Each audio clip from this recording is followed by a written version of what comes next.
Bienvenidos amigos oyentes de Radio Face Ecuador. Saludos a tu amigo Jorge Bonilla en este espacio de Face Express. Y de antemano te pido disculpas por haber hecho esta producción y este video. Y lo sé. Y cuando lo veas completo, para los que se quede, te voy a decir por qué. Porque en sí, a mí, que me gusta revisar y hacer todos los contenidos que yo manejo en este canal de YouTube y en los otros demás canales y por medio de lo que es Radio Face relacionado a noticias, me costó completamente verlo. Porque de verdad es repugnante ver cómo esta gente, los pauteros, se manifiestan sobre lo que están viviendo los señores Jorge Glass y Cristina Kirchner y gente del progresismo y lo que ellos dicen. Sin embargo, es importante analizar esto para poder llegar al fondo. Deja tu like, comparte este video, suscríbete a YouTube, sígueme en las redes. ¿Qué pasa con el tema? Finalmente llegó la destrucción del socialismo del siglo XXI por cuenta de la justicia. No creo que podamos decir eso todavía. Pero si nos referimos a estas dos figuras específicas, yo diría que hay un grado de obsolescencia, es decir, son líderes que en un momento ilusionaron a la gente con sus promesas, con sus sistemas, y están completamente obsoletos, quemados por la huella de corrupción que dejaron.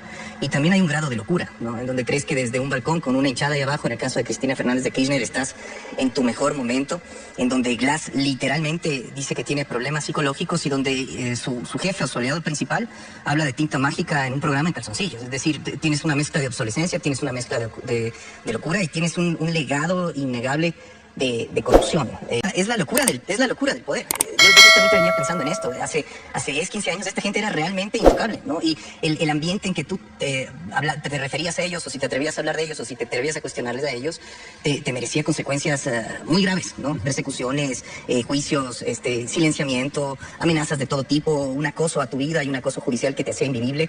Y hoy los vemos absolutamente demacrados, obsoletos, como decías. Sí, o sea, son personajes o son tipos de liderazgos que no pueden funcionar si el sistema no está a su favor o no lo controlan todo. Bueno, mira lo que decía Arauz el otro día, ¿no? Arauz decía que Andrés Arauz se refería en los audios de los chats de Verduga al mundo, al submundo y al inframundo o algo así, ¿te acuerdas? Ellos dependen de eso para tener algún tipo de esperanza y para sostenerse, pues la corrupción es tan grotesca y tan evidente que sin esas conexiones con el submundo, en palabras de estos mismos líderes, no tienen salida. Ahora, a mí lo que me parece que debemos reflexionar más allá de eso es, bueno, si aún tienen vigencia en la conciencia de la gente, si es que en la sociedad esta forma de ser política, esta forma tramposa de ser política, tan tramposa que tuvo que pasar de categoría de socialismo del siglo XXI a progresismo, porque ya no les sirve la etiqueta, ¿no? Porque tienen ahí a Maduro como su ídolo, como su promotor, y a Chávez antes de eso. Si es que esa forma de ser política, si es que esa forma tramposa de ser política sigue instaurada en la conciencia. Pero hemos visto en las afueras del apartamento del expresidente mucha gente que fue allá a rendirle homenajes y a darle solidaridad. Digamos, los resultados electorales que digamos que unas 1000 personas, ¿ya?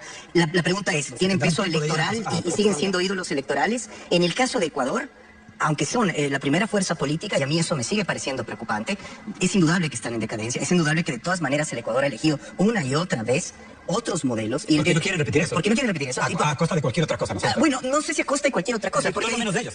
Sí, pero si es que resulta que los gobernantes nuevos o la gente que tiene ahora el poder caen en los mismos vicios con otra etiqueta, entonces ellos recuperarán fuerza, ¿verdad? Y sobre todo el Ecuador no podrá... Estamos hablando de otros autoritarios. Sí, pero el Ecuador no podrá salir de ese círculo vicioso. Ahora, de todas maneras, la condena que purgará Cristina Fernández será mucho más llevadera por la ventaja de su edad frente a lo que ocurre con Glass, cuyo deterioro físico y mental es evidente y alarmante.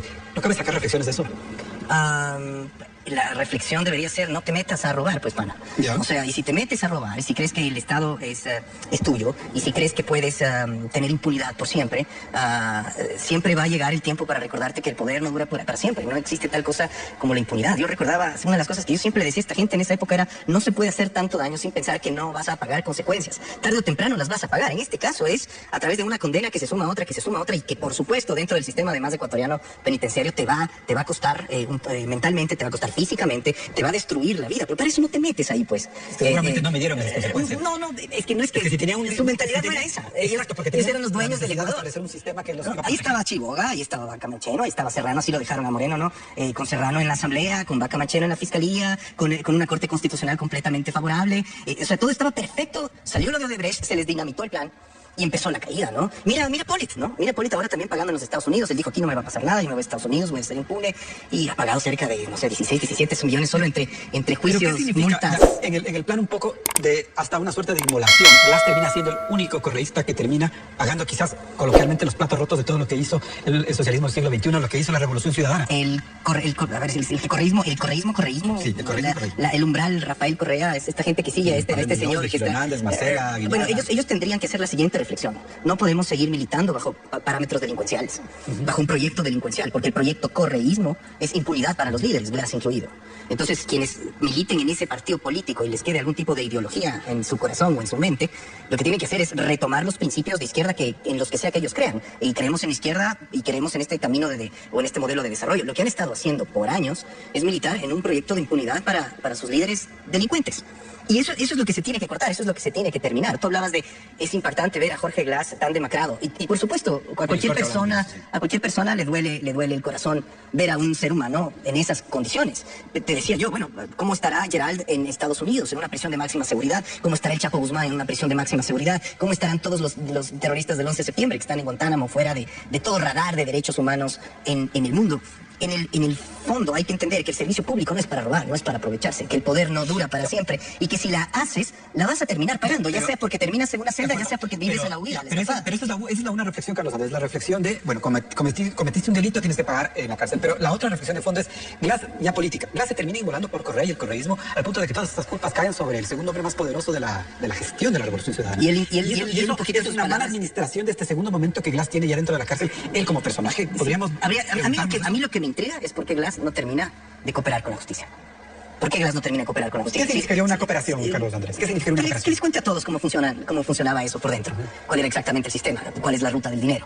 ¿Ya? Porque él cayó primero por el tema de la corrupción de Odebrecht, que sabemos ya que era una empresa que financiaba o que sobornaba a los funcionarios públicos, y no solamente a él a través de su tío, sino al Contralor y a otros. Y si era un sistema instalado, seguramente no era solo Odebrecht, sino todo el aparato de obra pública o de constructoras que pasaban a ser proveedores del Estado. Digo, bueno, señor Glass, coopere con la justicia, ¿no? Coopere con la justicia, seguramente reduce sus penas y seguramente nos ayuda a resolver el laberinto. Y seguramente la justicia podría tomar en cuenta la situación personal de Glass. Bueno, digo, cooperar con la justicia lo que te va a dar es mejores condiciones en todos los sentidos. Y finalmente podría cerrar ese círculo, si tú quieres, con uno mismo, espiritual, al menos ok, le hice mal a mi país, pero al menos voy a hacerlo bien en la recta final. ¿Por qué no lo hace? No lo sé. Seguramente, ahí uno puede especular muchísimas cosas. Y para cerrar esta entrevista, Carlos Andrés, la justicia ecuatoriana está preparada, está lista, está funcionando de manera implacable, imparcial para llevar adelante todos estos procesos y que se le señale que se está ensañando con una figura. Es difícil hacer sacar esa conclusión en un sistema en donde tú ves que la judicatura no actúa contra jueces que operan en favor de narcotraficantes, ¿no? Pero al mismo tiempo, a mí me parece que sí es destacable que casos como Metástasis o casos como el de Glass hayan llegado a sentencias. Eso quiere decir que dentro del sistema de justicia hay fiscales y hay jueces que de todas maneras son honestos, porque evidentemente, hablabas tú del marco del socialismo del siglo XXI, evidentemente estamos ante una mafia transnacional. Es decir, Cristina condenada, Lula condenado, Maduro un narcodictador, Correa condenado. O sea, estamos hablando de una banda. Y no hay espacio para una feria en este momento, que es el gran tema que se creó en Argentina, en Bolivia, en Ecuador. Ellos siempre dicen lo mismo, pero al final cuando te pones a analizar los casos, ves por ejemplo que el tema de Cristina también es por entregarle contratos de construcción a la constructora de la MIL. Y con episodios tenebrosos como la muerte del fiscal. Sí, exacto, o sea, siempre vas a encontrar un legado macabro, un legado oscuro, del que ya no te puedes esquivar solo gritándolo. Créanme, amigos, que como lo dije al inicio, ver este tipo de materiales me cuesta y me cuesta mucho.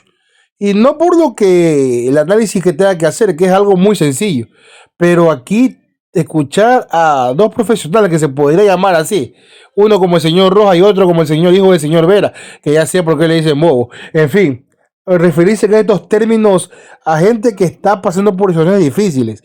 Si ellos hicieran esto mismo contra jueces que de verdad atentan contra los ciudadanos de a pie, liberando delincuentes, quizás los entendería un poco, pero no contra gente que de verdad ha ayudado a su pueblo. Y a lo mejor podemos tener incluso la línea que sea distinta, pero aquí aborrecer y ser de mal a otro, de verdad, se repudia. Deja otro like, comparte el video, suscríbete a YouTube, síguete a las redes. Nos vemos hasta la próxima.